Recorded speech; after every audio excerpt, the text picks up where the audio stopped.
A Igreja celebra a festa da Santíssima Trindade no primeiro domingo depois de Pentecostes, para que compreendamos que o fim dos mistérios de Jesus Cristo e da vinda do Espírito Santo foi conduzir-nos ao conhecimento da Santíssima Trindade e levar-nos a honrá-la em espírito e verdade.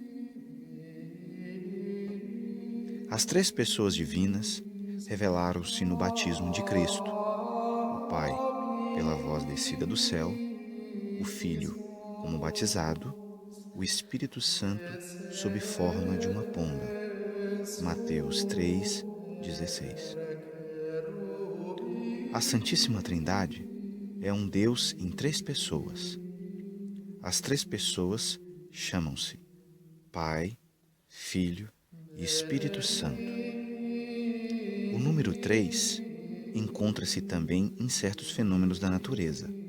Há três reinos na criação: mineral, vegetal e animal, três estados dos corpos: sólido, líquido e gasoso, três divisões do tempo: passado, presente e futuro.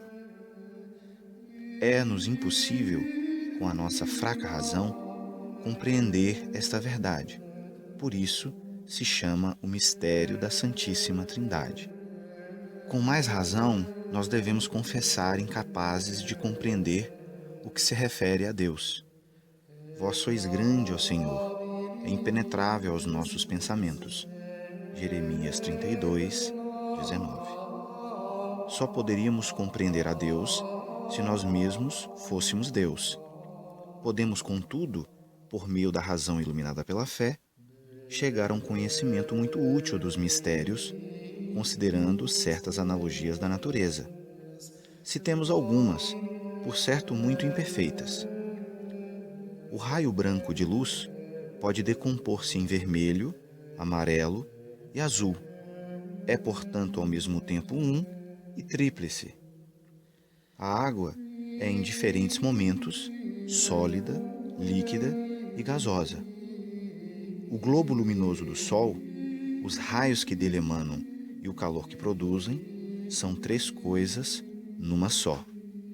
A alma tem em si a trindade do ser, do conhecer e do querer. Os sábios incrédulos fazem a seguinte objeção: é impossível que três sejam e que seja três. Eles enganam-se acerca do ensino da Igreja. Blasfemam do que ignoram, porque a Igreja não diz que três pessoas são uma pessoa, mas sim que três pessoas são uma só substância.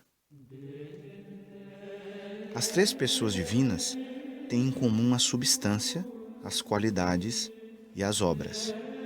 Portanto, não há três deuses, mas um só Deus. O Pai não é o Filho, porque difere quanto à pessoa, mas não é outro ser, porque não tem outra substância. As três pessoas são, portanto, igualmente eternas, oniscientes, onipotentes e perfeitas.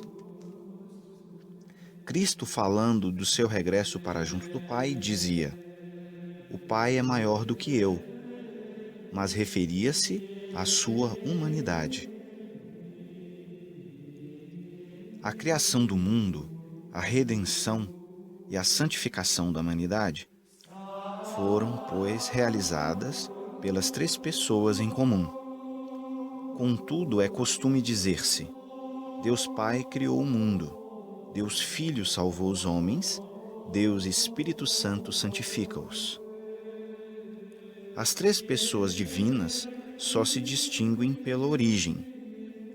O tronco da árvore sai da raiz e o fruto provém de ambos.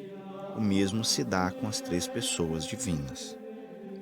O Pai não tem origem e não procede de pessoa alguma, mas o Filho procede do Pai, e o Espírito Santo procede de um e do outro. Para designar a ordem da processão, chama-se ao Pai primeira pessoa, ao Filho segunda e ao Espírito Santo terceira. Mas é preciso notar bem que não se trata de sucessão no tempo. O Filho procede do Pai desde toda a eternidade, e assim também a processão do Espírito Santo de um e do outro é eterna. Porque se o tempo produzisse alguma coisa em Deus, este deixaria de ser imutável e de ser Deus. O Filho é gerado do ser eterno do Pai antes de toda a criação, do seguinte modo: Deus, pelo conhecimento de si mesmo, gerou uma imagem consubstancial, assim como o nosso pensamento produz uma imagem, uma ideia, no nosso espírito. As comparações que seguem vão ajudar-nos a entender. O fogo gera o clarão, e este aparece ao mesmo tempo que o fogo. Se existisse um fogo eterno, existiria um clarão eterno. Ora, diz a Escritura, o Filho é o esplendor da luz eterna. Quando os alunos adquirem perfeitamente a ciência do Mestre, possuem a mesma ciência, mas com esta diferença, que a ciência do Mestre é a ciência de origem, e a dos alunos é a ciência comunicada. Assim, o Pai e o Filho têm a mesma substância, com esta diferença, que a do Filho foi-lhe comunicada desde toda a eternidade.